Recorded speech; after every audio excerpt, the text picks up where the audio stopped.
A hothead, a disturbance, a disruption on the court. These are common phrases to describe Matt Barnes' time in the league. An NBA journeyman would be one of the best ways to describe Barnes' time as an NBA player, as he would play for 9 different franchises during his 14 years in the league. During these 14 seasons, Barnes would be involved in all types of media coverage, including the Derek Fisher and his ex-wife drama, a lawsuit for an altercation alongside Marcus Cousins at a bar in New York City.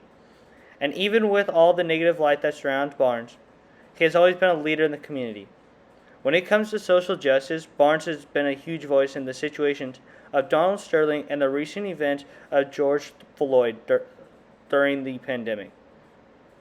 Barnes is not scared to speak his voice and be heard by those who disagree with him.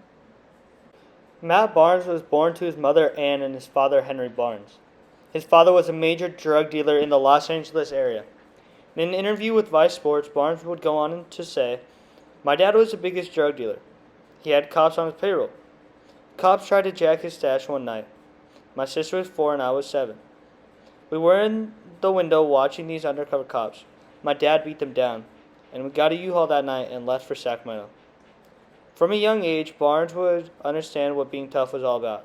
His family started a new life in Sacramento, and Barnes at Del Campo High would become a two-sport varsity athlete.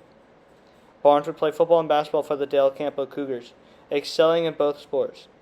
In his senior year, Barnes in Sacramento would receive national coverage, but not for basketball or football. One day at school, Barnes' younger sister would have a classmate call her a racial slur. Barnes would go and beat the kid up for using that racial slur against his sister. The next night, KKK members would vandalize the school, writing racial slurs and defacing the jersey with Barnes' football number. The NAACP would arrive in Sacramento along with national news. This disgusting event that Barnes had experienced at a young age showed him that racism exists and that he should always speak up against it. Matt Barnes' best decision was to sign with the Golden State Warriors.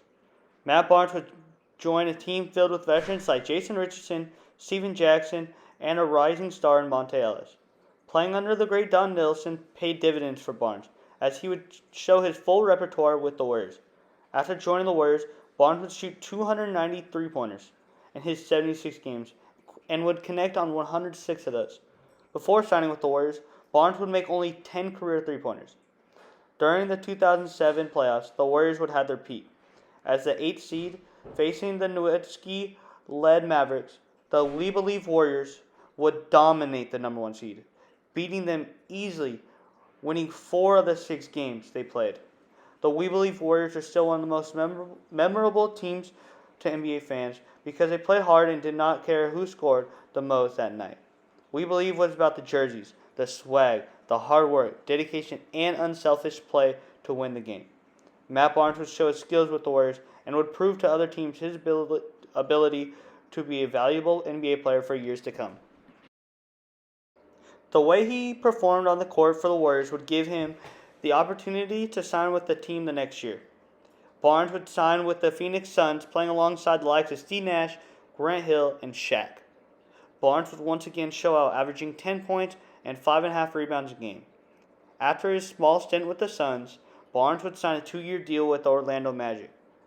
In the year with the Magic, Barnes would make the infamous pass on Los Angeles Laker great Kobe Bryant. The clip would go viral because of the pure focus of Kobe and the reputation Barnes had in the league for being an instigator.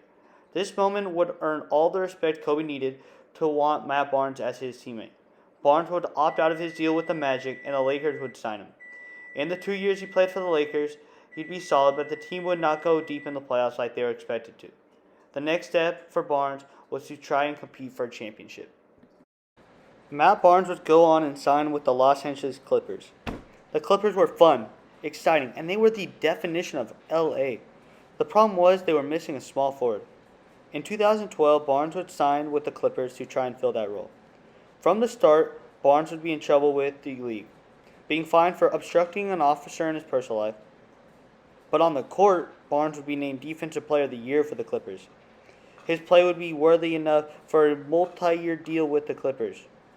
Again, the hothead Barnes would cause more drama with another fine of $25,000 for not leaving the court in time after an ejection. In 2014, while playing for the Clippers, heading into a Game 4 against the Golden State Warriors, the team would have to decide whether or not to play that night for the franchise. Heading into the night, audio would drop of Clippers owner Donald Sterling making racist remarks towards his assistant. This would cause outrage around the league, and the NBA would have to bring down a penalty on Sterling. During this time, Barnes would speak out against the owner and would stand for what's right. Barnes would compare it to his issues in high school and would always stand up against these issues. Barnes would stay a year too long with the Clippers and would rack up fines of $100,000, and the team would not have a significant run in the playoffs. After leaving the Clippers, Barnes would be sent off to play for the Grizzlies, Kings, and Warriors. With the Grizzlies, Barnes would play mediocre in his time, and the biggest moment he had was hitting a half-court shot buzzer beater. For the Kings, Barnes would throw an alley-oop to Rudy Gay, but it would unintentionally go in, as for the rest of the season, it was subpar. Then in 2017, Barnes would finally get his ring. After a Kevin Durant injury, the Warriors would sign Barnes for him to play in the final 20 games, starting 5 of those 20. The Warriors would win the NBA championship in 2017, but Barnes would say he doesn't count that as a ring. Barnes would say on his All the Smoke podcast, "I don't sweat. I didn't get to guard LeBron James. I didn't count that as a championship." Barnes grew up earning everything. That ring he received with the Warriors, he didn't believe he earned that ring. The mentality of not everybody gets a trophy is what Barnes grew up on. There are NBA players who go bankrupt after retiring, but that is not the case for Barnes. Barnes' time out of the league has served him well. Barnes has created a podcast with his friend Steven Jackson called All the Smoke, where the two former NBA players have guests on and talk about different NBA stories. His podcast has been a platform to speak on different issues and current events going on in the current times. All the Smoke has been a platform for players to speak on the death of NBA legend Kobe Bryant and how it has affected them.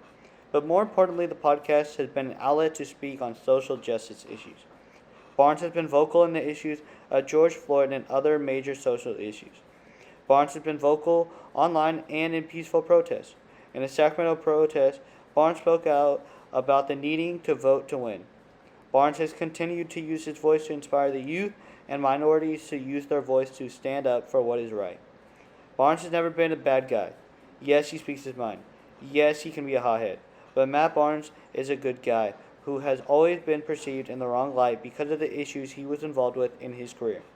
Matt Barnes continues to use his voice and influence to inspire those to use their voice and influence those around them. This was written by Carson Cook, and my Twitter is @CookTalksAlot with Instagram @CarsonCook.talks. Thank you.